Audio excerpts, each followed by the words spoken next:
Kenapa? Karena kalian belum bisa datang ke sekolah. Oke. Nah, sebagai awal dari kegiatan kita seperti biasa, pembiasaan kita setiap awal pembelajaran, kita akan membacakan salah satu surat pendek yang mohon nanti kalian semua bagi yang agama Islam, yang Muslim, bisa mengikuti secara seksama, dan bagi kalian yang non-Muslim bisa berdoa sesuai dengan agama kalian masing-masing. Kepada Pak Usop, silakan untuk memimpin pembacaan surat pendek. Silakan Pak Usop. Baik, Assalamualaikum warahmatullahi wabarakatuh. Waalaikumsalam. Bismillah, walhamdulillah, la haula wa la quwwata illa billah, ma ba'du. Baiklah, anak-anakku sekalian beserta para wali kelas, kita mulai pembiasaan ya untuk kalian semua untuk membaca surat-surat pendek juz amma dalam Al-Qur'an. Kita minta keberkahan pada hari ini. Mudah-mudahan acara kita sampai hari ini acara yang terakhir untuk MPLS ya. Mudah-mudahan dari awal hingga akhir kita bisa mengambil ilmu, mengambil manfaat dari semua kegiatan yang kita laksanakan dari awal hingga akhir. Kita mulai saja dengan surat Al-Ikhlas, Falak, dan Binas ya. Ini 3 surat yang insya Allah segala doa kita mudah-mudahan dijabah oleh Allah Subhanahu wa taala. Kita mulai ya. A'udzu billahi minasy syaithanir rajim. Bismillahirrahmanirrahim. Alhamdulillahi rabbil alamin. Ar-Rahmanir Rahim. Maliki yaumiddin. Iyyaka na'budu wa iyyaka nasta'in. Ihdinas siratal mustaqim. Siratal ladzina an'amta 'alaihim ghairil maghdubi 'alaihim waladdallin. Bismillahirrahmanirrahim. Qul huwallahu ahad, Allahus samad. Lam yalid wa lam yulad wa lam yakul lahu kufuwan ahad. Bismillahirrahmanirrahim. Qul a'udzu birabbil falaq min syarri ma khalaq wa min syarri ghasikin idza waqab wa min syarri naffasati fil 'uqad wa min syarri hasidin idza hasad.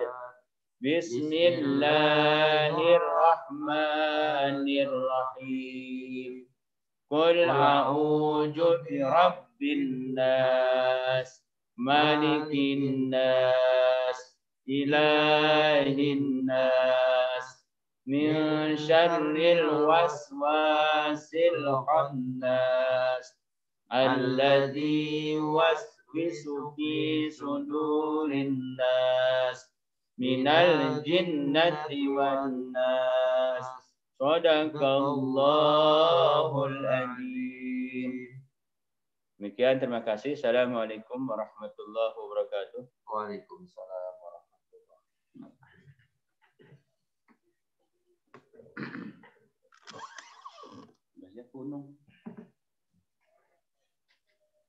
wabarakatuh. Alhamdulillah, pembacaan surat pendek sudah kita laksanakan. Insya Allah dengan pembacaan surat pendek ini bisa menambah kekuatan, kesehatan yang diberikan oleh Allah SWT kepada kita, sehingga kita bisa melaksanakan tugas dan kewajiban kita masing-masing. Baik, anak-anak sekalian,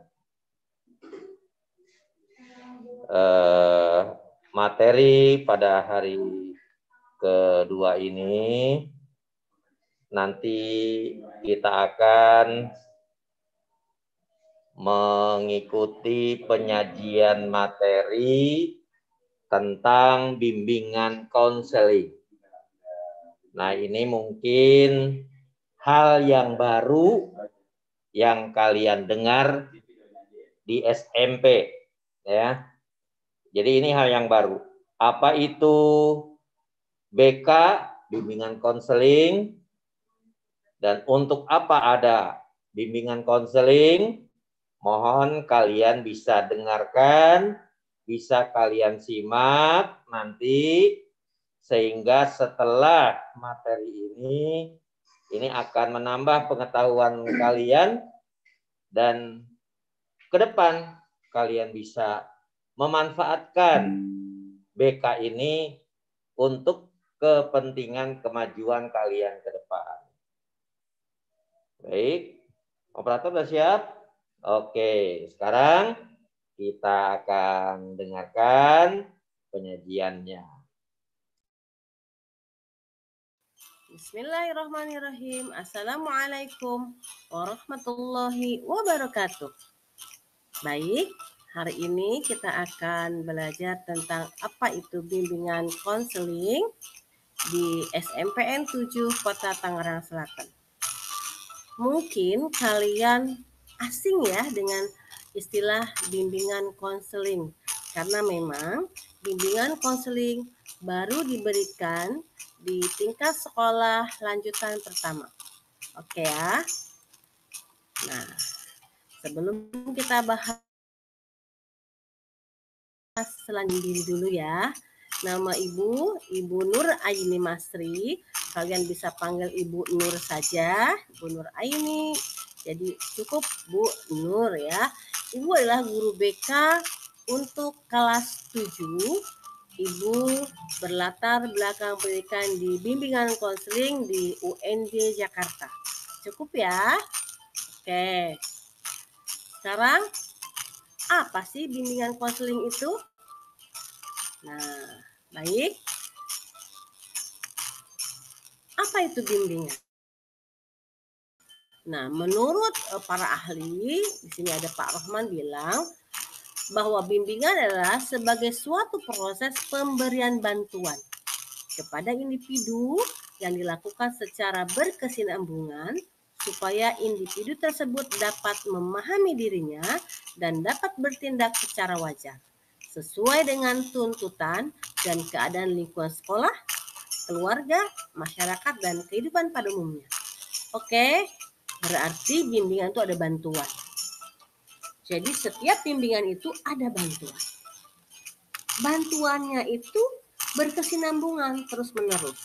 Contoh, jika kalian melihat ibu-ibu, nenek-nenek akan menyeberangi jalan raya, kemudian kamu membantu. Setelah membantu, kalian tidak bertemu lagi dengan nenek tersebut. Nah, itu bukan bimbingan. Karena bimbingan ada bantuan, dan bantuan itu berkesinambungan, tidak cukup satu kali. Kemudian apa tujuannya? Tujuannya siswa ya kalian jadi paham dirinya. Kemudian kalau sudah paham bagaimana menyesuaikan diri dengan lingkungan sekolah yang punya peraturan, punya budaya sendiri, kemudian menyesuaikan dengan aturan keluarga, dan juga bisa menyesuaikan dengan aturan yang ada di masyarakat. Itulah bimbingan. Nah, sekarang apa itu konseling? Pasti beda. Nah, sedangkan konseling itu menurut Wagito adalah bantuan yang diberikan kepada individu dalam memecahkan masalah kehidupannya, baik itu melalui wawancara atau cara-cara yang sesuai dengan keadaan individu yang dihadapi untuk mencapai kesejahteraan hidupnya. Jadi intinya ada bantuan juga, sama. Cuma kepada siapa? Kepada individu yang bermasalah saja. Kemudian menggunakan cara yang tertentu, tidak bisa sembarangan. Ya, caranya juga diatur oleh ketentuan-ketentuan. Kemudian tujuannya supaya apa?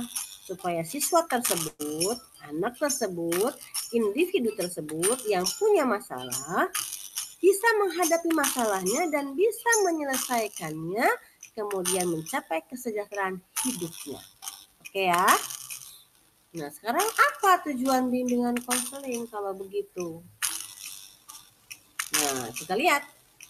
Bimbingan dan konseling bertujuan membantu. Ingat ya, ada kata-kata membantu peserta didik mencapai tugas-tugas perkembangan secara optimal sebagai makhluk Tuhan, sebagai makhluk sosial, dan sebagai makhluk pribadi. Contohnya adalah begini. Sekarang kalian kelas 7. Kalau kita lihat, kelas 7 adalah masuk ke fase remaja. Sebagai remaja dan sebagai makhluk Tuhan, siswa remaja sudah mempunyai tanggung jawab untuk beribadah kepada Tuhan. Ketika anak sudah tahu harus bagaimana dia kepada Tuhan, dan itu perlu bimbingan, perlu diarahkan oleh seorang yang terus-menerus. Di sekolah dalam hal ini adalah guru, yaitu guru bimbingan. Bagaimana sih interaksi kita dengan Tuhan ketika kita beribadah? Bagaimana sih remaja bersosialisasi dengan teman sebayanya, dengan orang yang lebih tua, dengan anak-anak di bawah usianya, atau dengan orang-orang yang memiliki keahlian tertentu? Bagaimana tata keramanya? Bagaimana seharusnya? Oke. Dan juga misalkan contoh pribadi, bagaimana remaja itu bisa memahami kekurangan dirinya, tahu kelebihannya, sehingga bisa mengoptimalkan, mendorong kelebihannya menjadi sesuatu yang berprestasi, memunculkan dirinya, mengaktualisasikan dirinya menjadi lebih bermakna, dan mengurangi kekurangannya sedikit demi sedikit.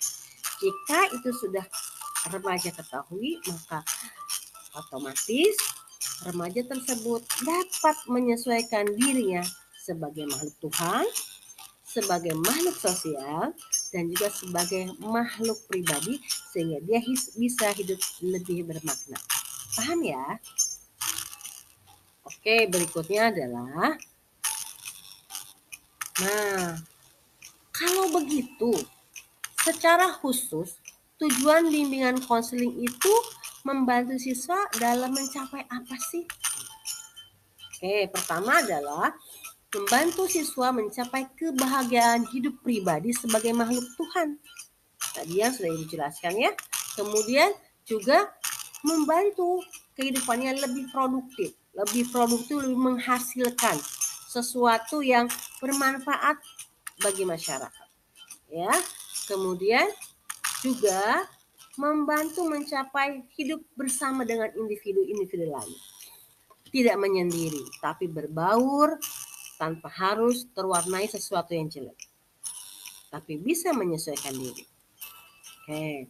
Berikutnya, akan terjalin harmoni antara cita-cita mereka dengan kemampuan yang dimilikinya. Karena remaja tahu, siswa tahu apa kekurangan dirinya dan apa kelebihannya, sehingga dapat mengoptimalkannya menjadi sesuatu yang dia bisa munculkan dalam kehidupannya.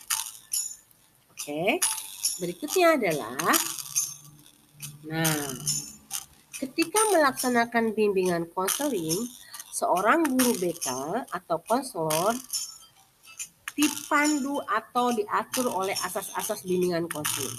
Tidak semua bisa dilakukan, tapi dilakukan oleh guru yang benar-benar berlatar belakang profesi bimbingan konseling dan ada aturannya. Pertama, keterbukaan. Tidak boleh bimbingan konseling itu ada yang pihak yang tidak terbuka. Guru atau guru bimbingan, konselor terbuka untuk menerima siswa. Apakah itu siswa kurang, misalnya kurang mampukah ekonominya, tidak dikenal, mungkin membuat orang lain tidak mau berdekatan, tapi seorang guru BK harus mau terbuka menerima kondisi apapun yang ada pada konseli atau siswa. Terbuka juga untuk menerima segala masukan untuk kelancaran proses bantuan. Kemudian kesukarelaan. Konselor atau guru pembimbing maupun siswa atau konseli yang melakukan bimbing konseling harus sukarela. Tidak boleh terpaksa. Karena dengan sukarela, maka ketika ada kesepakatan, ketika ada pertemuan, ketika ada hal-hal yang harus dilakukan dengan penuh rasa tanggung jawab dan sukarela, melakukan kesepakatan tersebut sehingga tujuan yang sudah ditetapkan bisa tercapai. Yang terakhir adalah asas kerahasiaan. Ketika melaksanakan bimbingan, khususnya konseling, ketika ada siswa yang bermasalah, cerita ke ruang BK, guru BK tidak boleh menceritakan apa yang diceritakan. Harus dijaga rahasianya. Karena itu anak-anak jangan khawatir dan jangan takut ketika ada yang dirasakan bermasalah pada diri kalian, datanglah ke guru BK karena kerahasiaan kalian akan terjamin. Oke, berikutnya bagaimana sih pelaksanaan bimbingan konseling di SMP 7 Tangsel? Nah, dalam kegiatan belajar mengajar bimbingan konseling, BK termasuk kegiatan yang include artinya termasuk dalam pembelajaran di setiap tingkat kelas. Baik di kelas 7 ada BK-nya, di kelas 8 juga ada, di kelas 9 juga ada. Dengan guru yang sendiri-sendiri karena memiliki keciri khasannya sendiri-sendiri setiap kelas. Kemudian memiliki beban jam mengajar 2 jam pelajaran. Artinya setiap guru BK masuk ke 1 kali pertemuan 2 jam pelajaran 1 kali saja.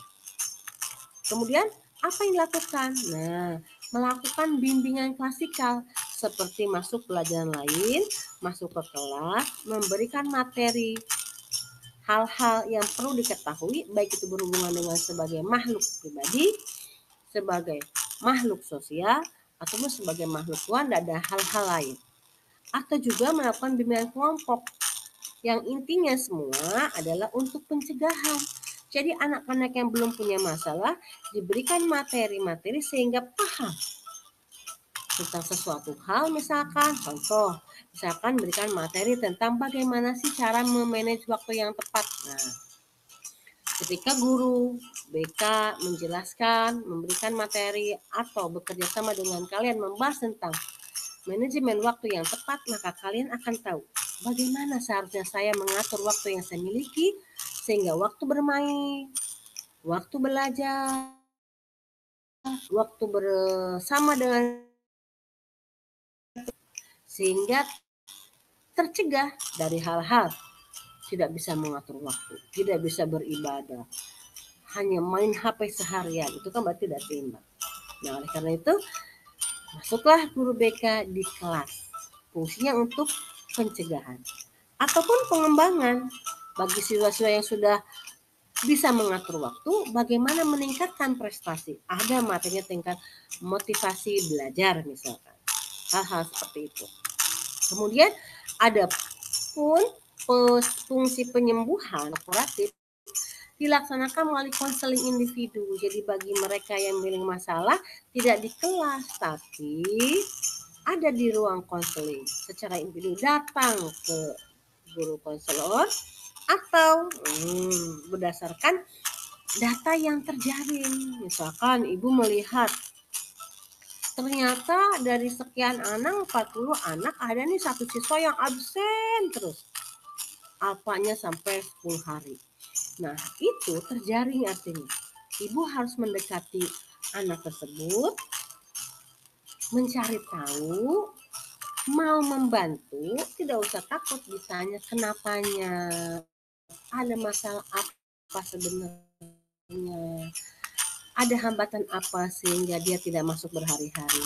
Nah, guru BK membantu bagaimana seharusnya. Atau mungkin masalah lain, prestasinya menurun terus, belajarnya nilainya kecil terus, padahal waktu kelas 1 atau kelas 7 nilainya bagus, atau kelas 6 nilainya bagus. Ketika didekati oleh guru BK, akan ketahuan di mana miss-nya, di mana kesalahannya, di mana permasalahannya.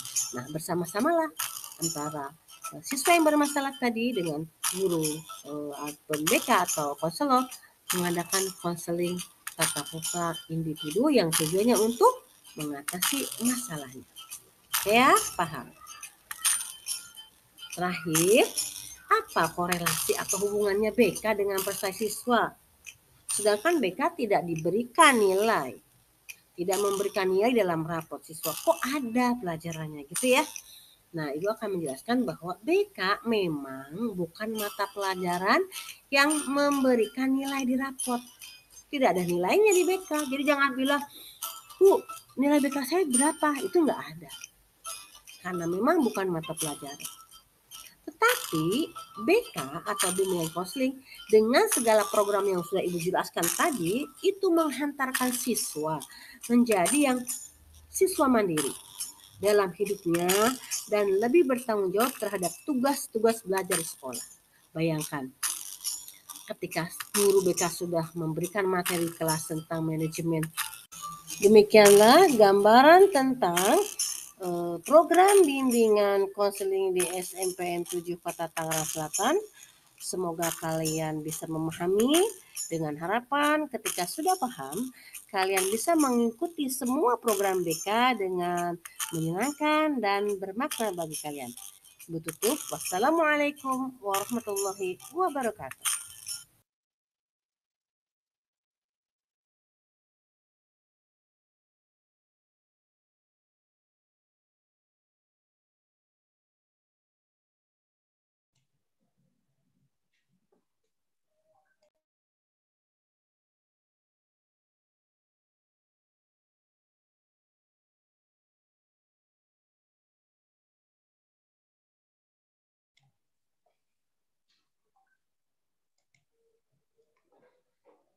Baik, anak-anak sekalian, tadi baru saja kalian dengarkan penyajian materi MPLS mengenai bimbingan konseling, bimbingan penyuluhan.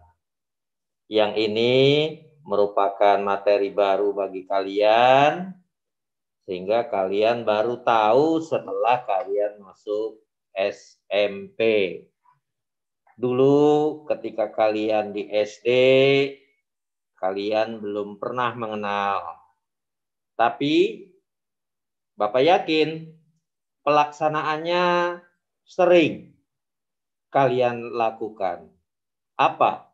Sebagai contoh, kalian punya permasalahan, punya kesulitan-kesulitan, misalnya di dalam belajar, mengerjakan tugas di rumah, ya. Banyak macam-macam permasalahan yang mungkin dihadapi oleh kalian, baik masalah pembelajaran yang berkaitan dengan mata pelajaran, misalnya dengan tugas-tugas guru, atau mungkin dengan kesulitan-kesulitan yang kalian hadapi terhadap situasi kalian di rumah. Misalnya, kalau kamu mungkin punya kakak atau punya adik yang sering mengganggu kalian dalam belajar, sehingga kalian sulit melakukan konsentrasi dalam belajar. Ini kan kalian pernah mungkin ya mengungkapkan, menyampaikan ke siapa waktu SD? Mungkin kepada guru kelas, ya kan?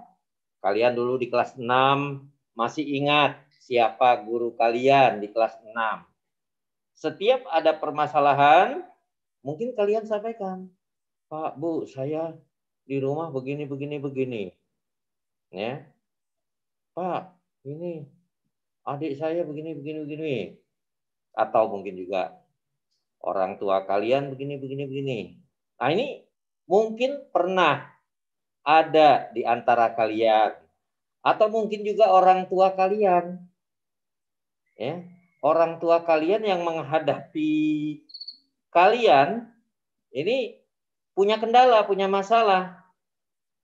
Nah, ini mungkin pernah orang tua kalian, bapak atau ibu, ke sekolah datang nemui guru kelas 6, guru kelas kamu, ya, menyampaikan, Pak, Bu, anak saya begini, ya kan, susah belajar, nih, Pak, Bu, anak saya kok megangin HP melulu sekarang. Nah, ini kan masalah yang mungkin pernah kalian alami pada saat di SD. Nah, sekarang di SMP ini kalian punya 2 kesempatan. Ya. Secara garis besar mungkin boleh Bapak bilang kalian di SMP ini punya 2 orang tua tambahan yang baru. Kalau dulu di SD hanya guru kelas. Ya. Hanya guru kelas. Ada apa-apa lapor ke guru kelas. Ada apa-apa lapor ke guru kelas. Paling tidak ke kepala sekolah. Ya. Nah, di SMP kamu punya 2 orang tua kalian. Siapa? Yang pertama, Bapak Ibu wali kelas kalian. Wali kelas. Nah, ini kan apa permasalahan-permasalahan kalian? Apakah itu masalah pribadi atau kelas? Bisa disampaikan ke wali kelas. Ya. Nanti mungkin pembentukan KM, ketua kelas, ya kan? Pengurus kelas. Kalian bisa koordinasi, kalian bisa berbicara dengan Bapak atau Ibu wali kelas kalian. Tentunya kalian sudah tahu kan wali kelas masing-masing. Kelas 77, ya kan ini? Siapa nih? Alfat ya? Bapak pakai kacamata dulu. Alfat Harfiansah ya? Halo? Ya, udah tahu wali kelas kamu? 77? Dah. Nabila? Sampingnya nih. Nabila 74 sudah tahu? Bu siapa? Nah, ya. Ya, siapa Nabila? Bu Alfi. Bu Alfi. 78? Sada? Di mute dulu. Di ini close itunya, mic-nya baru ngomong. Tahu Sada siapa wali kelas kamu?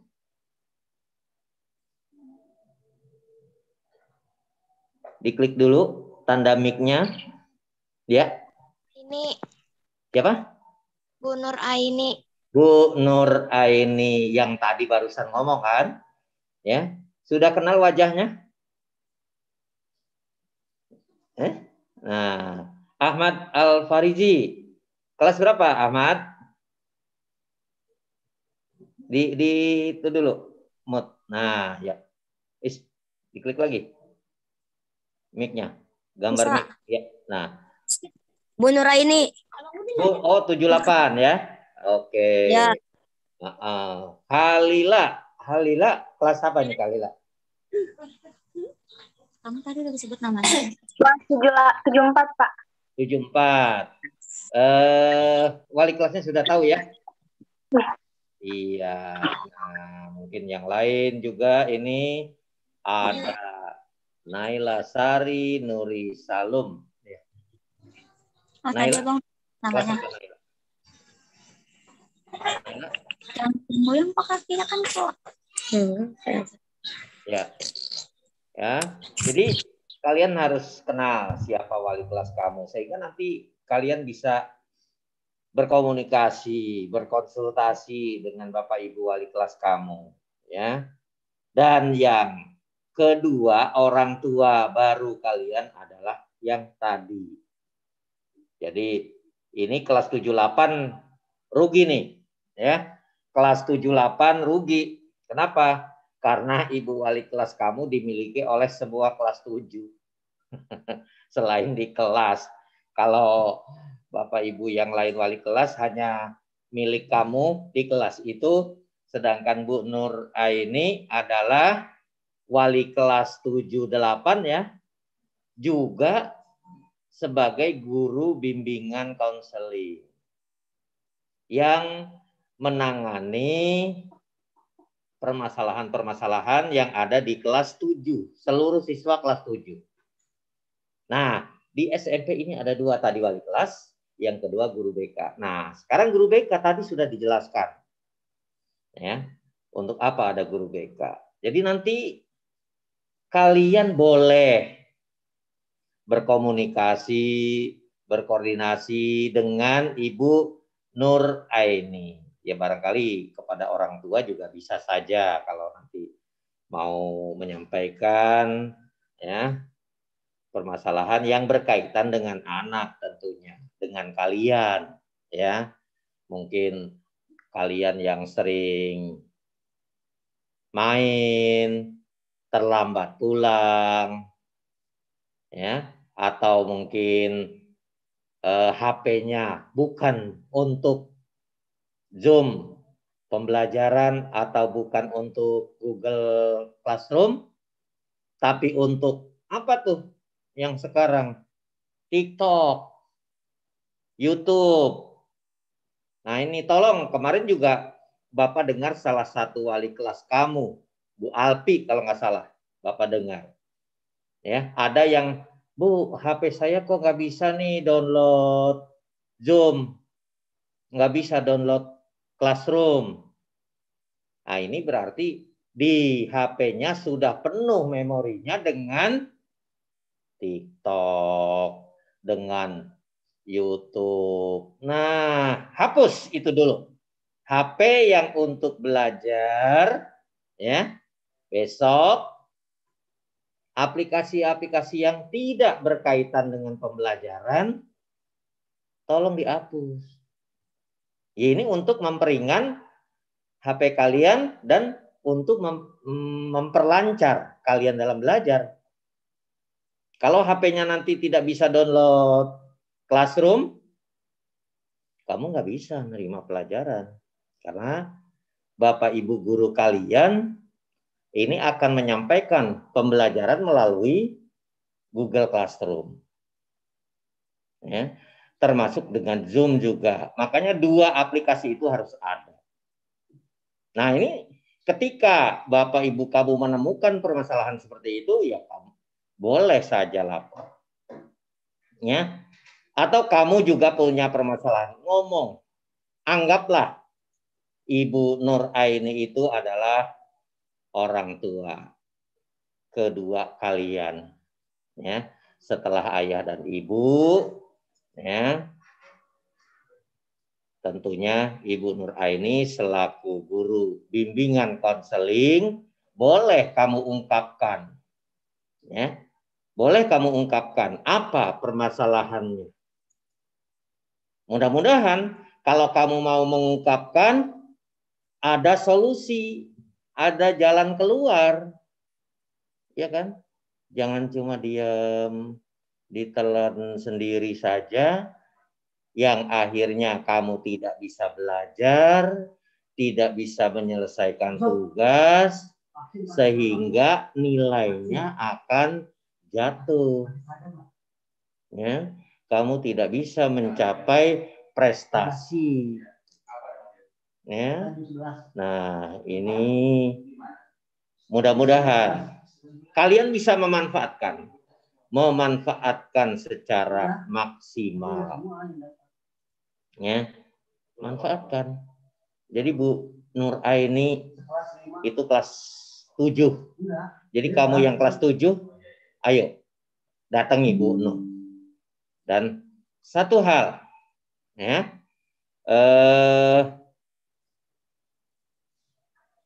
kok hilang? Guru BK, ya, kalau pada saat yang lalu-lalu ada anak yang bermasalah, mungkin sering bolos, sering melanggar tata tertib sekolah, dipanggil. Ya.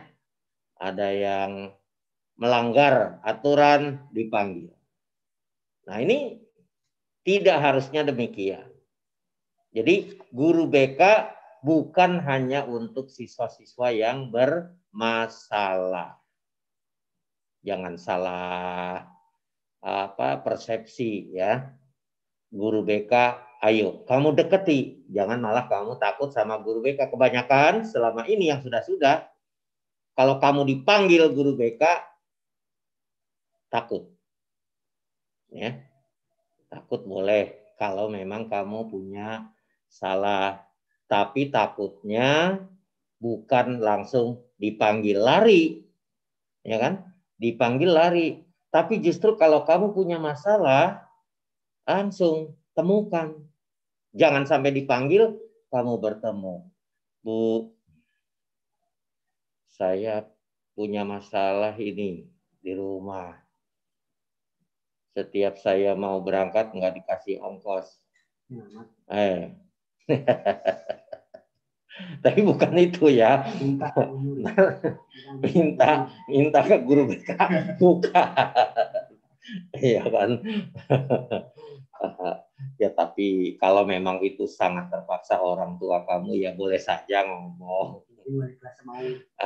Mungkin ada solusi. Karena memang selama ini juga ada saja. Ya, anak tidak pernah masuk ke sekolah. Ya, oleh Bu Nur Aini didatangi ke rumah.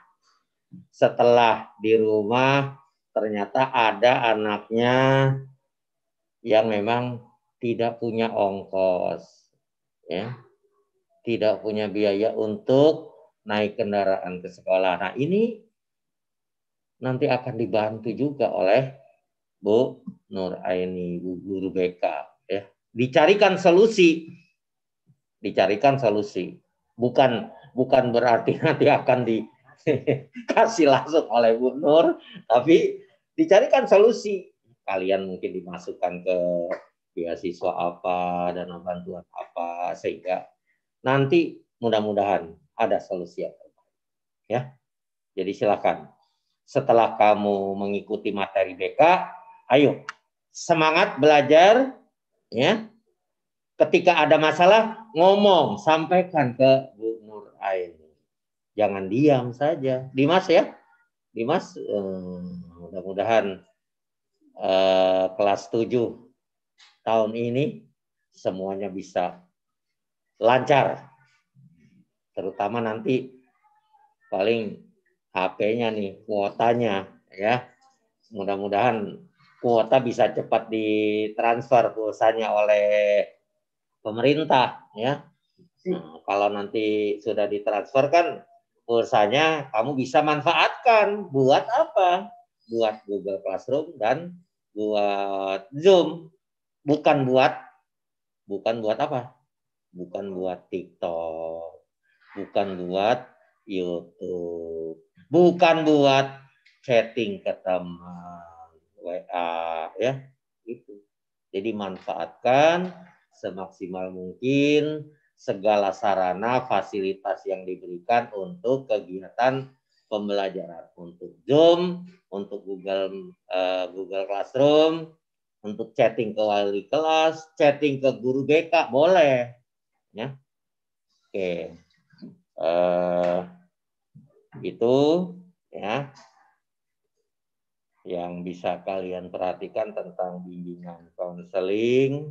Yang mudah-mudahan insya Allah kita berharap ke depan kalian bisa mengikuti pembelajaran ini dengan baik.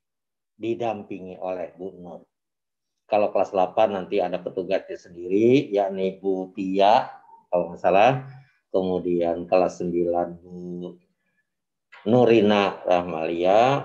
Nanti kalian juga bisa tahu. Ya mudah-mudahan ini juga kita berharap pandemi cepat selesai sehingga kamu bisa tahu persis SMP 7 kayak apa. Ya, kalau selama ini hanya di video, ya, selama ini hanya di YouTube. Besok mudah-mudahan pada saat PTM kamu bisa bertemu langsung. Ya. Barangkali itu saja ya. Nanti kalau memang ada hal-hal yang perlu tanyakan, kamu boleh chatting langsung ke Bu Nur Aini ya, berkaitan dengan permasalahan-permasalahan yang kamu hadapi. Jangan takut ya. Jangan takut, jangan malu. Jangan takut dimarahi. Ntar mau curhat, takut diomelin, takut salah, nggak apa-apa ya.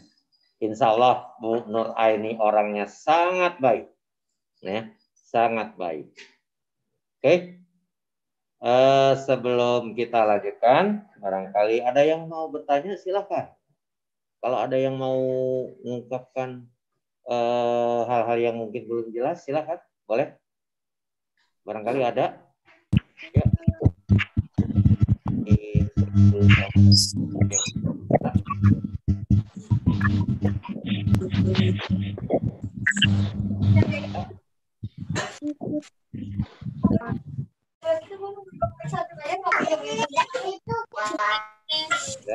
Ya, oke. Kalau ada, tidak ada, pasti nanti dalam kalau ada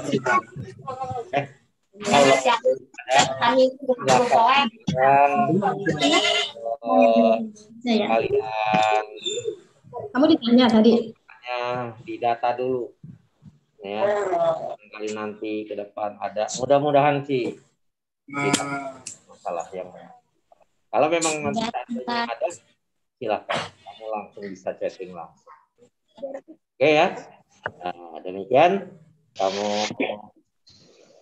bisa beristirahat sejenak, mungkin sekitar 10 menit ya, 10 menit kamu istirahat, tapi tidak ditutup. Nanti kita akan lanjutkan dengan materi yang berikut. Nah, kemudian kita akan lanjutkan nanti setelah 10 menit ke depan. Assalamualaikum warahmatullahi wabarakatuh.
Ya, halo anak-anak sekalian.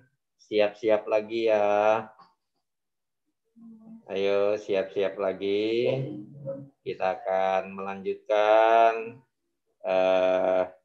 materi kita pada hari ini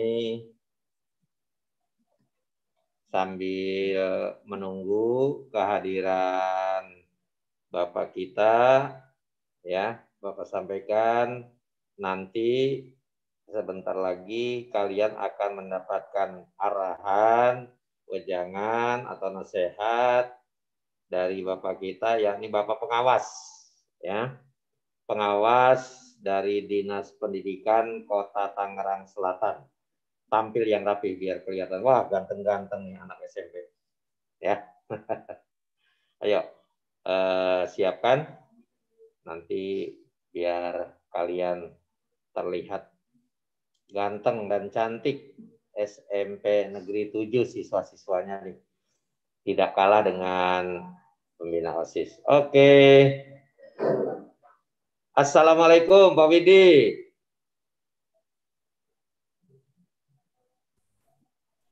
Waalaikumsalam warahmatullahi wabarakatuh. Sehat Pak Alhamdulillah. Sunyoto. Ini tadi sebenarnya sudah kami tunggu-tunggu nih. Nggak apa-apa Pak. Alhamdulillah Pak Widi sudah bisa hadir di Zoom kita. Anak-anak sudah siap untuk menerima wejangan. Ya barangkali ada yang perlu disampaikan dari Bapak. Waktunya kami persilahkan. Silakan Pak Widi. Ya, terima kasih Pak Suyoto. Mudah-mudahan sehat semua ya Pak Suyoto ya, keluarga besar SMP Negeri 7, guru-gurunya, karyawan semuanya.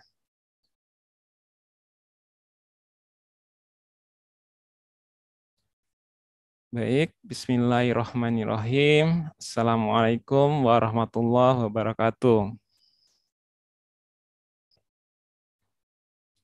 Selamat pagi, salam sejahtera untuk kita semua. Yang terhormat, yang saya hormati Bapak Kepala Sekolah SMP Negeri 7, Bapak Haji Sadli. Yang saya hormati Ketua Panitia MPLS SMP Negeri 7, Pak Suyoto ya.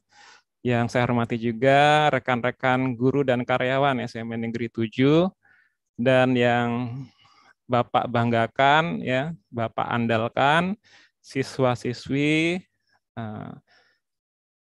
SMP Negeri 7 ya, yang alhamdulillah hari ini masih mengikuti kegiatan MPLS hari ketiga. Ini hari terakhir ya kegiatan kita. Bagaimana anak-anak kabarnya hari ini? Semuanya sehat kan?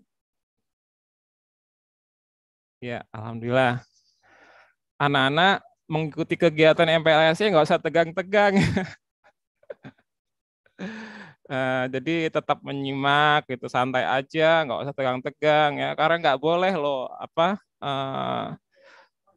kalau tegang atau tertekan itu nanti menurunkan imun. Kalau menurunkan imun nanti gampang sakit gitu ya. Jadi kita buat senyaman mungkin gitu ya anak-anak. Jadi nggak perlu tegang-tegang. Jadi ngobrol-ngobrol aja. Kalau ada yang mau disampaikan silahkan tanya tuh kepada narasumbernya, Bapak Ibu gurunya gitu. Biasa aja kayak curhat-curhat gitu ya anak-anak. Apalagi tadi disampaikan tuh ya ada guru BK-nya SMP Negeri 7 baik-baik semua ya. Anak-anakku yang pertama Bapak perkenalkan diri, nama Bapak itu Pak Nugroho Widi Pamungkas. Bapak dari Dinas Pendidikan Kota Tangerang Selatan,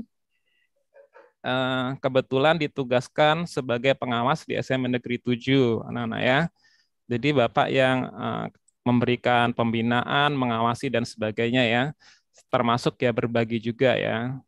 Anak-anak, yang kedua Bapak ucapkan selamat anak-anak sudah diterima tuh melalui PPDB secara daring di SMP Negeri 7, dan anak-anak semua harus bersyukur.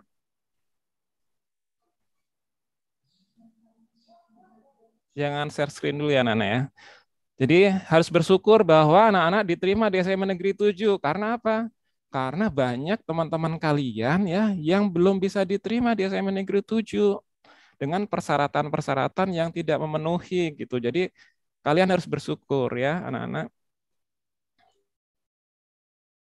Nah, oleh karena itu ketika kita anak-anak sudah diterima di SMA Negeri 7 itu harus menjalankan perannya sebagai siswa. Apa aja, Pak? Gitu. Ya, yang pertama ya harus motivasinya harus tinggi untuk belajar.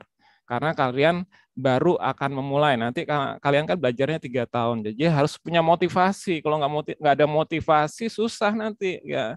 Mau sekolah tuh mau dan enggak gitu ya. Jadi nanti akhirnya setengah-setengah gitu. Yang kedua kan di SMA Negeri 7 ada tata tertibnya gitu ya. Nah, kita patuhi tata tertibnya, baik pada saat di luar pembelajaran maupun di dalam pembelajaran. Tata tertib itu bukan untuk mengikat kalian, anak-anak. Ya, tata tertib itu bukan untuk mengikat kalian sehingga kalian nggak bisa ngapa-ngapain, bukan. Tapi membatasi apa yang harus kita lakukan dan apa yang tidak boleh dilakukan, gitu. Kalau ada kata yang tidak boleh dilakukan, berarti kita boleh melakukan apa saja gitu, asalkan itu tidak melanggar aturan gitu. Berarti nggak diikat gitu. Boleh-boleh aja mau ngapain apa. Cuman normanya, norma dan etikanya ini menyalahin nggak ya? Kalau enggak kan kita fine-fine aja gitu ya. It's okay, semuanya bisa kita lakukan apa saja. Nah, oleh karena itu ketika kita menyadari aturan itu adalah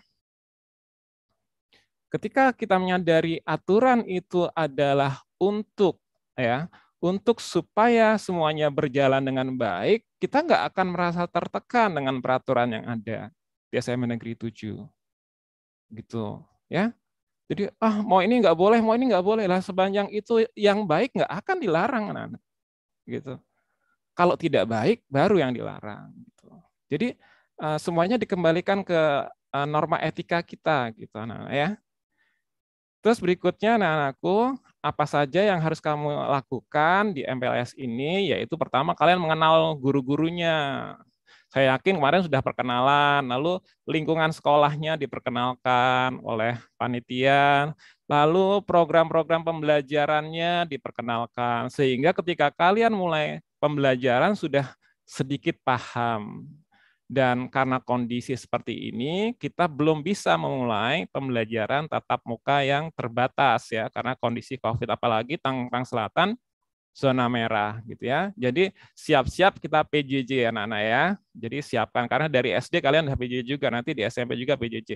Sampai kondisi memungkinkan nanti baru pembelajaran tatap muka terbatas.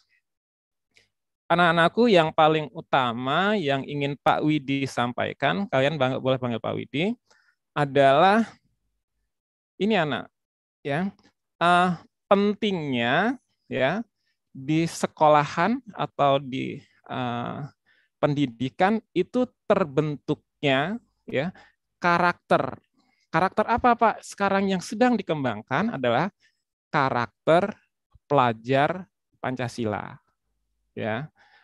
Apa saja Pak profilnya? Nah, di sini ada 6 ya anak-anak. Pertama, beriman, bertakwa pada Tuhan Yang Maha Esa dan berakhlak mulia. Itu harus ada pada setiap diri kalian. Kenapa? Karena dari kecil ya oleh orang tua kita sudah dididik untuk beribadah setiap harinya. Yang Muslim sholat 5 waktu, ditambah sholat sunnah yang lainnya. Ada berpuasa di bulan Ramadan. Itu kalau udah terbiasa, sudah terbentuk tuh dari kecil, yaitu karakter pelajar Pancasila yang pertama. Gitu ya. Dan jangan lupa satu lagi ada kalimatnya, berakhlak mulia. Kalau sudah beribadah, insya Allah nanti pasti akhlaknya akan mulia. Gitu anak-anak ya. Jadi itu udah harus ditumbuhkan, gitu ya. Oleh karena itu sekolah nanti akan punya program nih, ayo sholat sunnah berjamaah, misalkan sholat duha dengan guru agamanya. Nanti sholat zuhur berjamaah sebelum pulang, ketika nanti pembelajaran tatap muka sudah dimulai, itu dalam rangka penumbuhan itu. Lalu berikutnya adalah karakter berkebinekaan yang global. Apa itu Pak berkebinekaan yang global? Nah, berkebinekaan global itu mengambil dan menghargai budaya. Jadi jangan langsung ambil saja budaya dari luar, budaya orang gitu kita gitu ya. Ini lagi ngetren nih budaya dari Korea gitu, langsung gitu. Tapi jangan lupa kita punya budaya dari daerah kita, negara kita yang lebih banyak dan lebih beraneka ragam dan lebih bagus gitu ya. Apa yang Korea ditinggalkan? Enggak, tapi tetap kita harus mengembangkan budaya kita juga gitu. Jangan kiblatnya lalu ke Korea semua, apa-apa Korea semua. Tetap ketika misalkan guru seni, ayo anak-anak tampilkan kemampuan kalian. Kalian tampilkan jangan yang Korea. Ya, tapi yang budaya kita. Dalam rangka apa? Mengembangkan tadi. Ya, mengembangkan budaya kita. Dan kita harus menghargai juga budaya dari luar tetap gitu ya. Itu yang kedua. Lalu yang ketiga itu adalah bergotong royong anak-anak. Dulu di zamannya Bapak itu untuk membuat rumah itu sesama tetangga, sesama masyarakat itu bergotong royong. Kalau sekarang enggak, sudah langsung beli jadi di perumahan, di komplek gitu ya. Jadi gotong royongnya tidak terlihat. Nah, sekarang dipupuk lagi gotong royong gitu. Apakah gotong royong yang membangun rumah? Tidak kalau sekarang. Bergotong royong itu dalam berbagai hal gitu. Contohnya ketika kalian mendapatkan tugas kelompok, ada yang diem aja, ada yang kerja, ada yang sibuk mencatat gitu. Nah, apakah itu menunjukkan gotong royong? Enggak, gitu ya. Nah, gotong royong itu kok sekarang diwujudkan dalam bentuk kerjasama. Gitu anak-anak ya. Lalu berikutnya adalah kreatif. Nah, sekarang kan banyak tuh konten-konten ya dibuat ya. Itu adalah bentuk kreativitas gitu. Boleh nggak Pak? Boleh gitu. Bahkan anak-anak kecil sekarang udah ditanya cita-citanya jadi apa? Jadi YouTuber katanya gitu. Gitu ya. Kalau kalian ditanya jadi apa? Saya mau jadi ahli IT. Nanti buat program ya, buat aplikasi ditawarkan tuh di Play Store. Gitu. Kreatif nggak itu? Kreatif, tapi pakai ilmu pengetahuan. Ilmu pengetahuan dapat dari mana? Dari ketika kita sekolah. Sekolah nggak langsung kuliah, tapi dari SD dulu tahapannya, SMP, SMA. Baru ketika SMA, saya mau ngambil jurusan ini. Saya senangnya melukis, kreativitas melukis. Ngambil jurusannya seni. Gitu ya. Ketika kuliah juga ngambil seni. Akhirnya apa? Jadi seniman. Saya mau membuat ini, pengennya nanti membuat aplikasi. Oh, berarti kuliahnya di IT. Ya. Lalu berikutnya anak-anak, kreatif itu tidak hanya di kelas saja anak-anak, di luar kelas juga harus kreatif juga. Contohnya ketika masa pandemi. Ada tugas nih dari Bapak Ibu guru, waduh kalau saya keluar beli bahannya susah. Terus jauh harus berinteraksi dengan orang-orang, mana lagi rame lagi, takut kena tertular, terpapar. Manfaatkan benda-benda yang ada di sekitar kita gitu. Komunikasi dengan gurunya, boleh nggak Bu pakai ini, boleh nggak Pak pakai ini. Oh boleh anak-anak, kreativitas tuh nggak ada yang dibatasi selama itu positif. Gitu ya. Jadi kreatifnya nggak dalam keseharian saja, tapi di dalam pembelajaran juga harus kreatif. Ketika guru bertanya, memberikan kesempatan pertanyaan pada anak-anak, silakan kalian munculkan kreativitas pertanyaan gitu ya. Berikutnya adalah yang kelima, yaitu bernalar kritis. Nah, bernalar kritis ini diumpamakan gini, anak, ketika menyelesaikan tugas gitu. Ada yang temannya udah cepat nangkepnya, ada temannya yang belum gitu. Nah, bernalar kritis tuh ya ketika disampaikan materi sesuatu oleh gurunya, kalian langsung mendapatkan ide-ide gitu. Dan sampai bukan hanya menerima saja, sampai memberikan masukan-masukan atau usulan-usulan kepada gurunya gitu. Bu, kalau seperti ini bagaimana gitu? Apakah masih sesuai dengan materinya gitu? Itu namanya kritis gitu. Dan jangan lupa berbagi dengan temannya gitu, ide-idenya tadi itu gitu. Itulah tadi yang disebut dengan karakter gotong royong tadi, kerjasama. Nah, yang terakhir anak-anakku, nah ini yang harus mulai dikembangkan, harus mulai dimaksimalkan. Apa? Karakter yang terakhir, yang keenam adalah mandiri. Nah, dulu ketika SD semuanya masih dilayani oleh orang tuanya. Kalau udah SMP sudah enggak. Ya. Jadi bangun pagi, oh saya akan ada jadwal ya.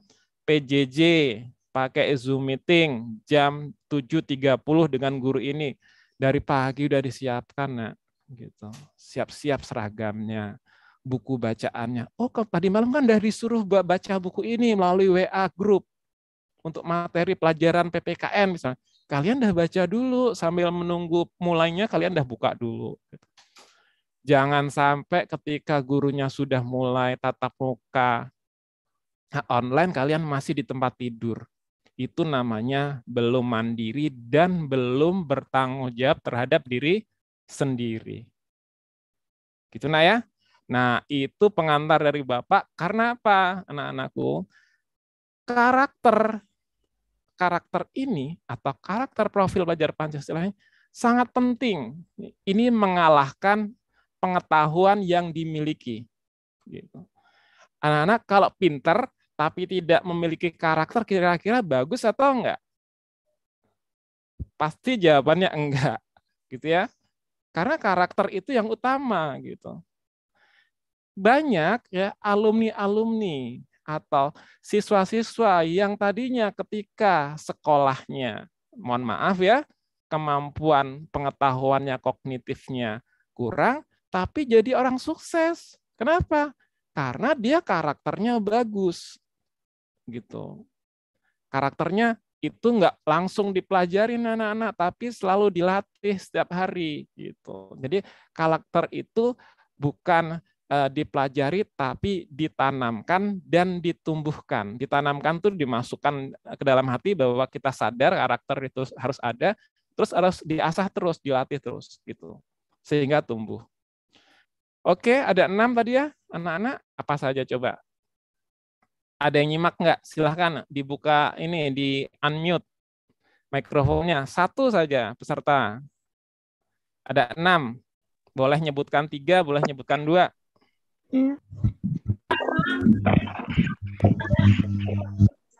Siapa? Raise hand-nya diturunkan semua dulu. Raise hand-nya diturunkan semua dulu. Ayo coba raise hand-nya diturunkan semua dulu. Raise hand-nya Akna diturunkan, Saskia diturunkan, raise hand-nya Muhammad Akmal diturunkan, Akila diturunkan. Oke, nah sekarang siapa yang raise hand duluan? Oke, M. Akila Zain ya. Silakan, mikrofonnya dibuka. Yang lainnya di mute ya. Karakter apa saja? Hai, nonton Muhammad Asyafi.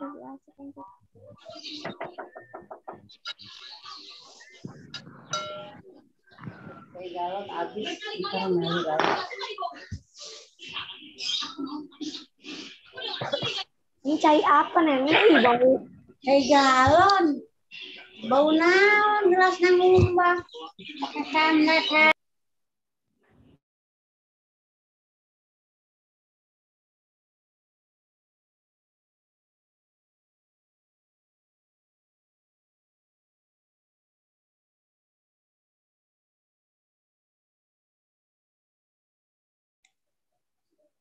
Ya, Pak Widi, mic-nya di mute dulu dah. Pak Widi masih di unmute. Nah, ya. Ya, coba Siva, silakan Siva Hul Nurzan. Di unmute Siva. Karakter apa saja tadi yang bisa Siva tangkap dari 6? Boleh sebutkan 1 saja atau 2 saja atau 3 saja Siva.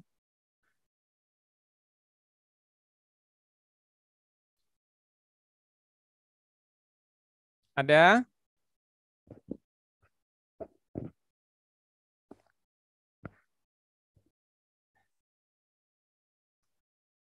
Coba Malika, kalau enggak Malika Aulia Sabri di unmute. Ya, apa coba yang Bapak tadi sampaikan? Dua Malu-malu, saja.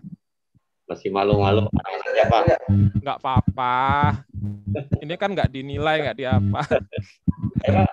Ayo silakan sih Pak. Malika. Karakter apa saja? Sebutkan satu atau dua. Malika.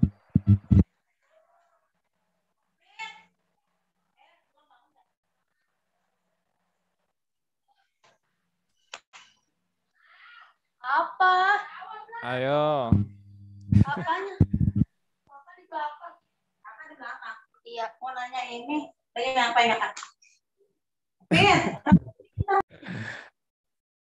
Ayo silakan.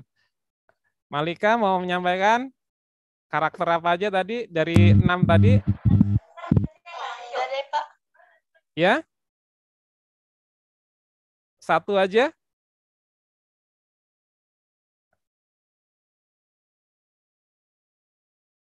Oke, masih malu-malu. Nih, Pak Widi ulangi lagi ya, anak-anak ya. Pertama itu beriman, bertakwa kepada Tuhan Yang Maha Esa, dan berakhlak mulia. Yang kedua, berkebinekaan global. Lalu yang ketiga apa? Bergotong royong. Terus yang keempat, kreatif. Yang kelima, apa? Bernalar, kritis.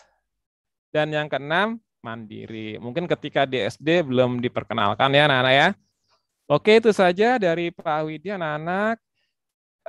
Selamat mengikuti MPLS ya di hari ketiga.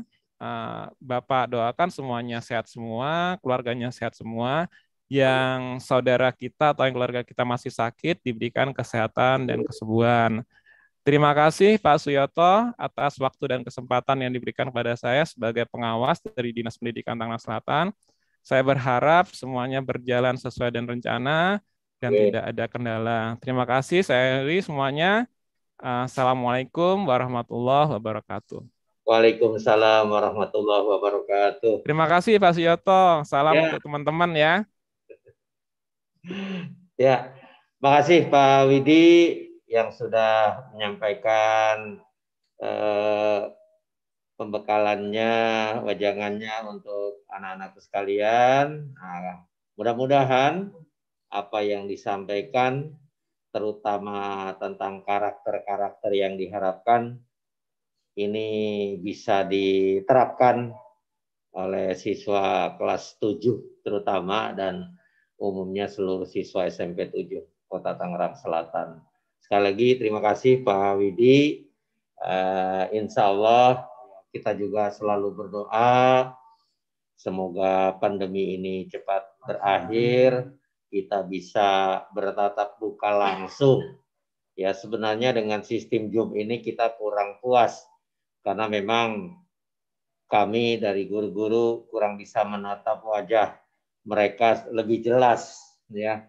Nah, tapi karena memang keadaan yang harus seperti itu ya kita bisa menerima dan insya Allah kita bisa bersabar. Anak-anak sekalian, itu tadi yang sudah kalian dengarkan secara bersama-sama materi dari Bapak kita. Mudah-mudahan nanti di lain waktu ketika pandemi ini sudah selesai kita bisa bertatap muka langsung. Kalian bisa berkenalan secara langsung. Siapa beliau lebih dekat lagi. Dan yang terutama apa yang tadi sudah disampaikan ini bisa kalian laksanakan di dalam kehidupan kalian sehari-hari, baik di rumah, di masyarakat, di sekolah, dimanapun kalian berada. Oke, untuk selanjutnya ini materi GSBM, ya, gerakan sekolah bersih dan menyenangkan.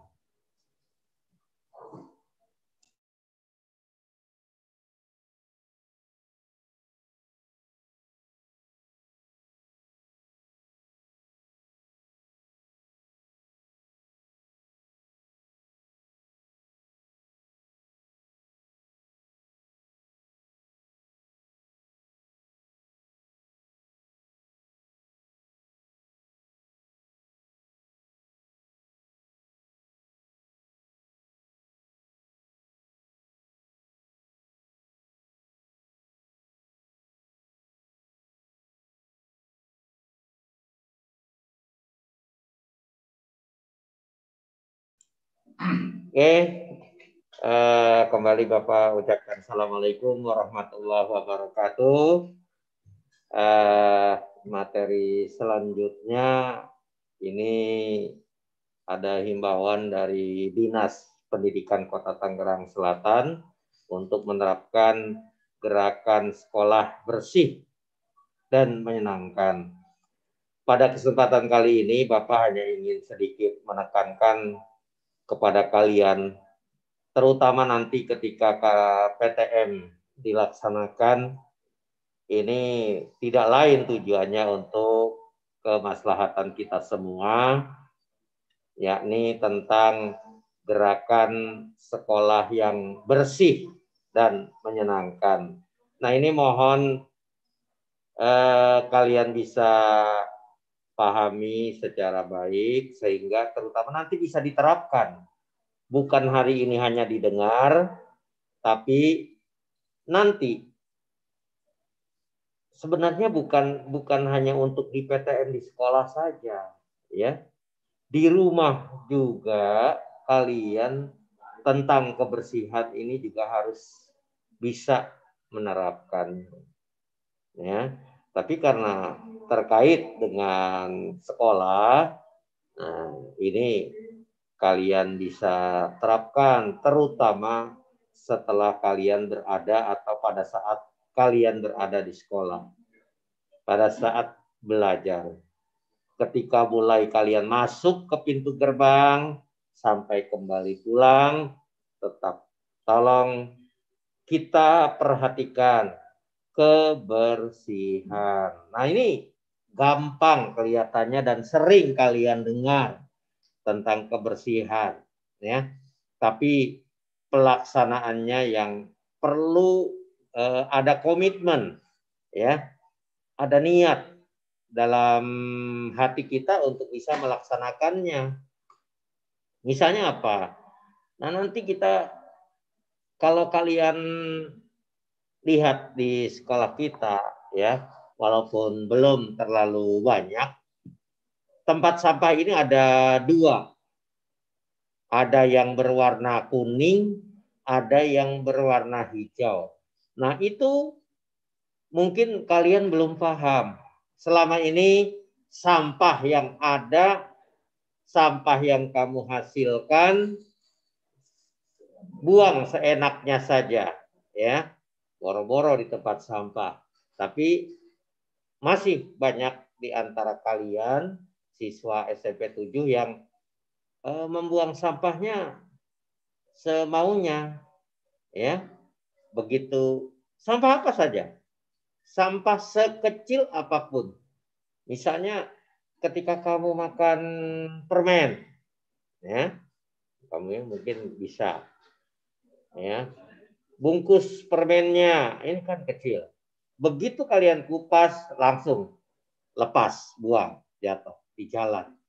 Nah, ini baru 1 orang, ya. Kalau pelajar SMP 7 ada sekitar 900-an.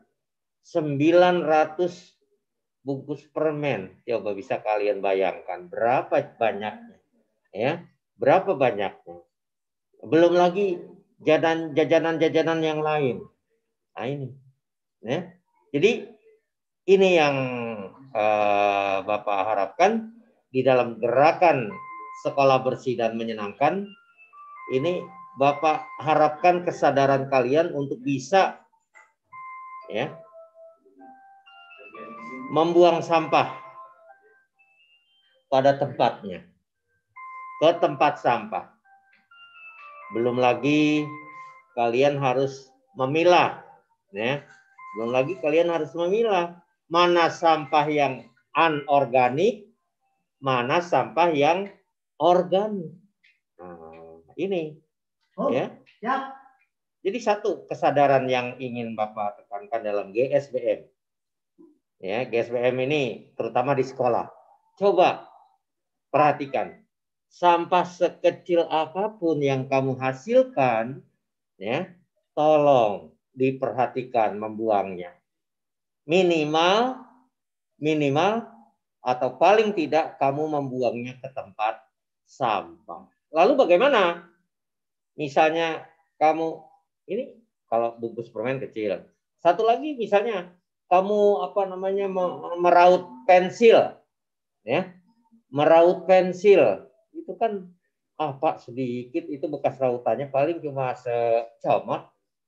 Nah itu juga diperhatikan. Apalagi ini Bapak sering masih melihat di kelas, di dalam kelas, ya kan, bekas macam-macam. Nah, ini karena kurangnya kesadaran kamu untuk menjaga kebersihan. Nah, mulai sekarang kamu sudah dapat materi di MPLS ini tentang gerakan sekolah bersih dan menyenangkan. Coba ayo kita tanamkan kepada diri kita untuk menempatkan sampah itu pada tempatnya. Sampah sekecil apapun. Kalau kita habis makan permen, belum ada tempat sampah, kantongi dulu. Kita bawa dulu. Ya, kita bawa sambil berjalan, di mana kita melihat tempat sampah, baru di situ kita buang. Ini, ayo, mulai dari rumah. Nah, di rumah kalian pasti ibu kamu, bapak kamu juga ngomel kan? Kalau di kamar kamu, di laci meja kamu banyak sampahnya, ya kan? Nah, ini tolong diperhatikan. Sapu pagi-pagi ketika makanya setelah bangun tidur, ya, setelah mandi, sholat subuh, coba ya rapikan tempat tidur. Rapikan bukan cuma tempat tidurnya saja, lantainya diperiksa. Mungkin ada sampah sisa dan buang ke tong sampah. Belum lagi ke sekolah nanti ketika PTM atau situasi sudah kembali normal, insya Allah ke depan kita belajar memilah sampah, memisah-misahkan sampah. Ya, dipisahkan. Sampah yang organik. Sampah yang organik. Apa tuh sampah yang organik? Ada yang tahu? Coba di SD kayaknya ada yang sudah tempat sampah di sekolahnya. Ada 2 ya, ada warna kuning, ada warna hijau. Yang kuning itu anorganik, yang hijau itu organik. Ada yang tahu nggak apa yang maksudnya organik? Ayo, Siska, Aura, Sahda, siapa nih yang kelihatan sekarang, yang hadir sekarang? Ayo, apa tuh yang dimaksud dengan organik? Coba. Salah nggak apa-apa. Tadi kalau Pak Widi pengawas kita, mungkin kalian malu-malu, kalau ke Bapak nggak usah malu-malu. Seandainya salah juga Bapak nggak bisa ngetok kamu kan, nyubit kamu nggak bisa. Dan kalau salah nggak akan diketok, nggak akan dijitak, ya nggak masalah. Salah tidak masalah. Justru dari salah dulu, nanti kamu bisa berani mengungkapkan. Oke, ayo, ada yang mau pernah dengar kan organik di SD? Ada, silakan. Siapa? Sampah yang dapat di... Ayo, ya. Lanjut. Dikit lagi. Ini sampah yang basah atau sampah dedaunan. Iya. Sampah yang berasal dari hewan dan tumbuhan. Itu contohnya. Ada lagi yang lain yang mau menambahkan? Ada yang bisa menambahkan lagi?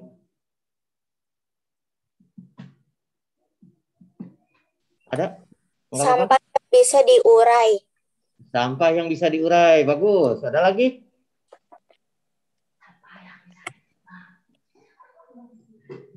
Hah? Ada? Oke. Tadi yang sudah disampaikan oleh teman kalian, bagus sekali. Yang pertama ada yang bilang sampah dari kotoran hewan, tumbuhan hijau, ya kan? Kemudian ada lagi yang sampah, temanmu bilang sampah yang bisa terurai. Ini benar. Jadi sampah organik itu adalah sampah yang bisa diuraikan. Diuraikan maksudnya apa? Bisa nanti dari sampah itu bisa diuraikan, bisa menjadi pupuk, kompos. Bisa dikembalikan ke alam. Ketika sampah itu kita timbun, ya, dipendam di dalam tanah, dia bisa akan membusuk dan bisa menjadi kompos atau pupuk. Bisa diuraikan. Ya. Sekolah kita punya komposter, ya, alat untuk membuat kompos dari sampah-sampah organik. Makanya tong sampahnya ada 2, yang warna hijau itu sampah organik. Dari mana sampah organik tadi sudah disebutkan? Sampah yang bisa diuraikan, misalnya dari daun, ya, atau dari tumbuhan, misalnya sisa-sisa makanan, minuman, tapi tidak dengan plastiknya. Nah ini banyak, kamu habis makan es yang di plastik, kan kadang-kadang tidak habis, ya kan? Masih ada sisa batu esnya atau masih sisa ada cairannya. Langsung dimasukkan ke tong sampah. Yang di tong sampah itu tidak hanya sampah organik saja. Ketahuan, bungkusnya saja plastiknya bukan sampah organik. Plastik itu termasuk sampah anorganik. Harus dikeluarkan dulu air yang ada di plastik itu. Buang dulu. Nah, yang baik, kita seorang yang bijaksana, ya, buang sisa air, sisa es itu ke tumbuhan yang membutuhkan air.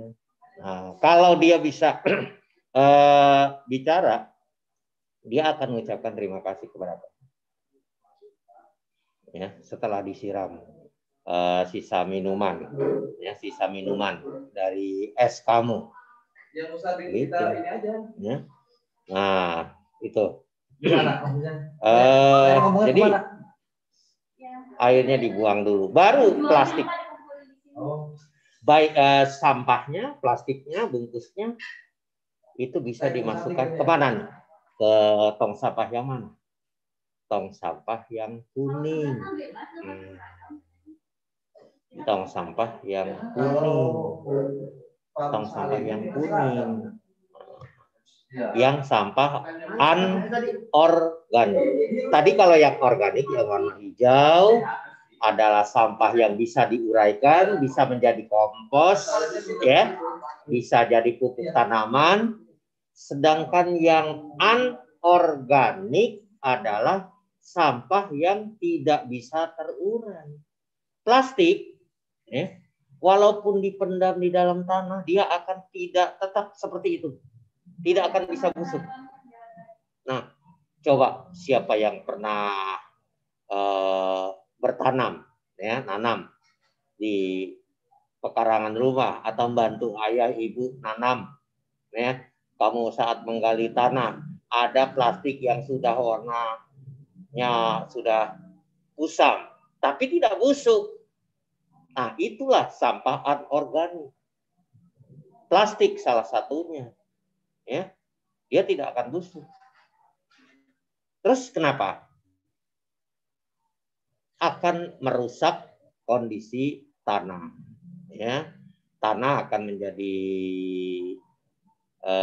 rusak, kemudian kondisi unsur haranya juga akan rusak di sana, ya kan? Karena kalau kamu bisa bayangkan, kalau kamu tertutup oleh plastik kan pengap. Ya kan, oksigen tidak bisa bersirkulasi, tidak bisa berputar, mati, ya kan. Nah, begitu juga tanah, kalau disimpan di dalam plastik itu, disimpan di dalam tanah, ya tanah juga akan rusak, bakteri-bakteri tidak akan bisa menguraikan itu, makanya plastik juga akan, makanya tanah akan tidak menjadi subur, ya. Terus sampah-sampah anorganik yang lain banyak sekali, sampah-sampah yang tidak bisa terurai. Yang paling berbahaya adalah sampah medis. Nah, sampah medis sekarang nih masa pandemi banyak kamu temukan sampah medis. Apa contohnya? Nih, masker sisa yang kamu pakai, ya, ini termasuk sampah medis, sampah yang berbahaya. Kalau kamu membuangnya sembarangan, virus atau bakteri yang ada di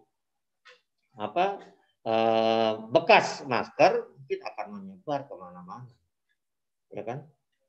Nah, makanya ini harus kita perhatikan. Oke, nanti ayo kita mulai dari rumah, karena sekarang saat pandemi kamu lebih banyak dari rumah.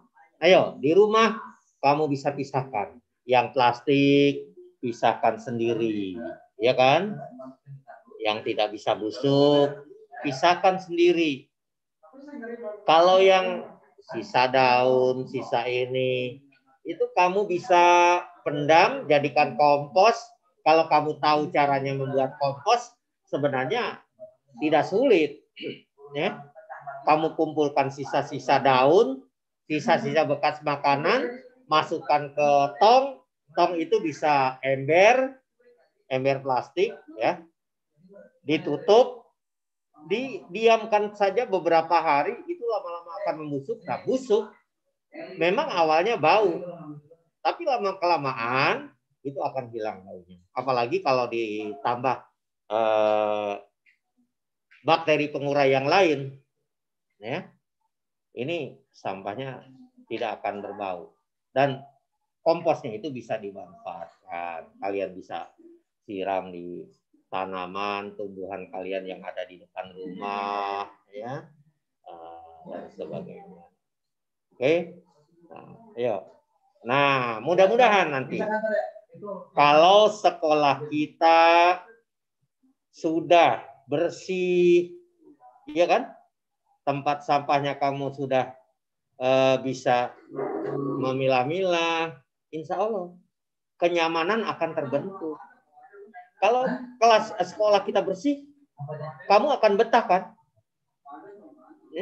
Ini ada pengalaman contoh yang tahun lalu. Ada kelas 8 di lantai atas. Ini kelasnya bersih, rapi, bahkan ada lukisan-lukisan. Kemudian di kelas 9-8 dulu, mereka menghias kelasnya, merapikan kelasnya. Ya. Pada saat istirahat, mereka nggak mau keluar malah. Mereka nggak mau keluar, malah senang di dalam. Pak, justru malah nggak boleh kalau istirahat, waktunya kamu keluar. Karena sirkulasi udara. Saatnya istirahat, keluar kelas. Jangan selalu ada di dalam. Itu juga kurang baik. Kerapihan, kenyamanan di kelas hanya untuk proses pembelajaran supaya kalian bisa konsentrasi. Ya. Jadi ingat, di dalam GSBM ini tujuan utamanya adalah memberikan kesadaran kepada kalian bahwa kebersihan itu penting. Kebersihan itu perlu, ya, untuk kelancaran semuanya, kenyamanan semuanya. Nah, tentunya dengan lingkungan yang bersih ini akan tercipta kenyamanan. Kalau sudah nyaman, pasti senang, ya, pasti menyenangkan di sekolah. Ya, itu contoh tahun lalu. Banyak anak kelas-kelas yang rapi. Sudah waktunya pulang, mereka nggak pulang-pulang. Masih ada di dalam kelas saja. Kenapa? Betah. Malah ada yang tidur-tiduran. Bukan ketiduran, tapi tidur-tiduran santai-santai di kelas. Ya, tapi itu juga kurang baik. Karena waktunya pulang, kalian tidur. Oke, mudah-mudahan ke depan GSBM ini bisa kita terapkan. Mudah-mudahan bisa kita laksanakan. Tentunya ini didukung oleh kalian sebagai siswa, terutama siswa, ya kan? Karena memang yang banyak adalah siswa. Kalau siswanya mendukung, sadar akan kebersihan, insya Allah sekolah kita akan tercipta lingkungan yang bersih. Apalagi tadi kemarin di hari pertama, materi pertama MPLS oleh wali kelas, ada yang namanya adiwiyata atau keadiwiyataan. Nah, apa tuh adiwiyata? Sekolah yang berwawasan lingkungan. Yang kemarin Pak Wardi dengan Bapak Suwandi ini habis mengambil sertifikat penghargaan bahwa sekolah kita berhasil mendapatkan prestasi adiwiyata tingkat apa Pak Wardi? Tangsel ya? Tingkat Tangsel. Alhamdulillah. Mudah-mudahan nanti bisa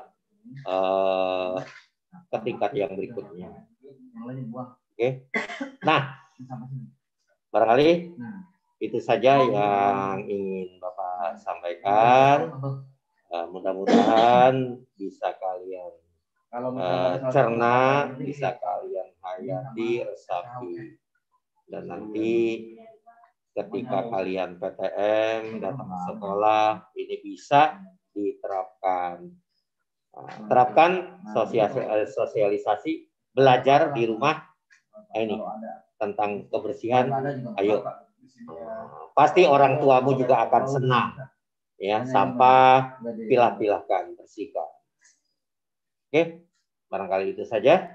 Dan nanti sebelum acara selanjutnya, nanti juga ada acara tambahan, yakni persiapan untuk besok.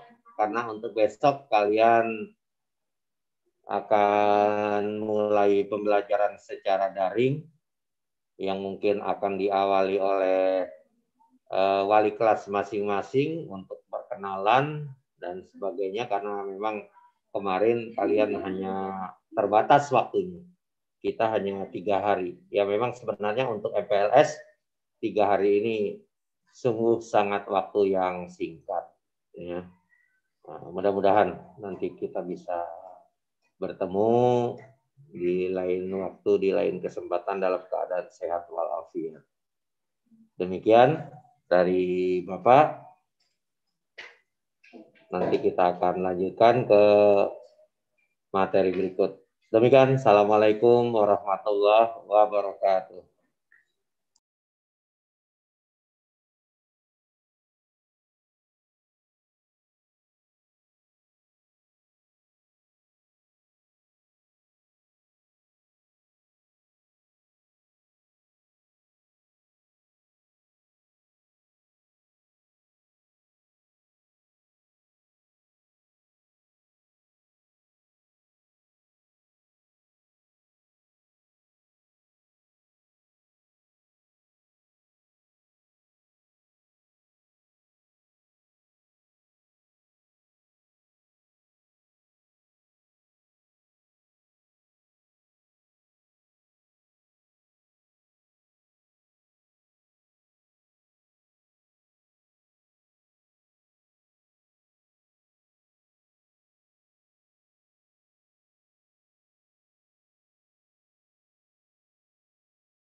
Oke, anak-anakku sekalian,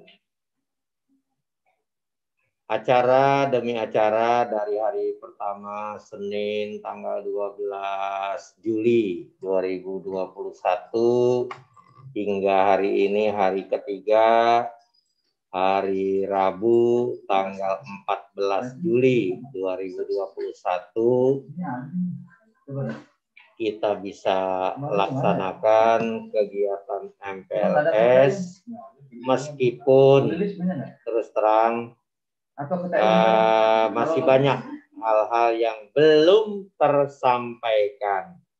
Kalian mungkin masih ada yang perlu diperkenalkan sebenarnya, guru-guru kalian, pengajar, namun nanti kalian akan bisa berkenalan langsung saat pertemuan pertama di classroom, ya, di GC ketika pembelajaran. Kalian bisa lebih banyak lagi mengenal beliau-beliau, pengajar, Bapak Ibu guru kalian di kelas, ya. Dan termasuk juga wali kelas juga tentunya kalian baru sekilas mengenal, nanti di classroom atau di WA group kalian bisa berkenalan langsung. Oke? Dengan memanjatkan puji syukur yang data udah siap, tak terhingga, kita akhiri saja kegiatan MPLS untuk tahun pembelajaran 2021-2022. Ya. Sekali lagi Bapak mengucapkan selamat atas diterimanya kalian di SMP 7. Mudah-mudahan kalian bisa menggali prestasi setinggi-tingginya sesuai dengan harapan kedua orang tua kalian. Apa-apa yang sudah diperoleh materi-materi dalam MPLS ini bisa diterapkan, ya, sehingga menjadi siswa yang terbaik. Kurang lebihnya mohon maaf. Mari kita akhiri ya dengan memanjatkan doa semoga pandemi ini cepat selesai sehingga pandemi ini cepat selesai, kita bisa bertatap muka langsung, ya. Kami pun dari Bapak Ibu guru sudah kangen dengan wajah-wajah kalian. Oke, demikian Bapak akhiri, dan mari kita ucapkan hamdalah bersama-sama sebagai tanda ditutupnya kegiatan ini. Dan ya, sampaikan salam Bapak untuk kedua orang tua kalian dan terima kasih atas kerjasamanya selama ini. Mudah-mudahan ke depan kita bisa meningkatkan kerjasama yang lebih baik. Jadi kita udah mendata di sini. Alhamdulillahirrahmanirrahim. Billahi taufik wal hidayah. Wassalamualaikum warahmatullahi wabarakatuh. Waalaikumsalam warahmatullahi wabarakatuh.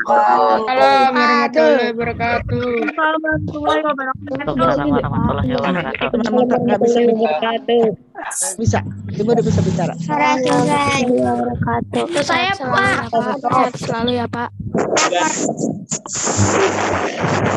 selalu Pak. Pak.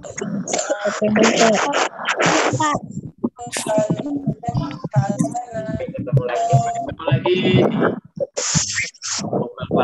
Terima kasih. Terima kasih Pak. Terima kasih Pak udah nerangin. Ya, sampai ketemu lagi. Kas. Ya, ya.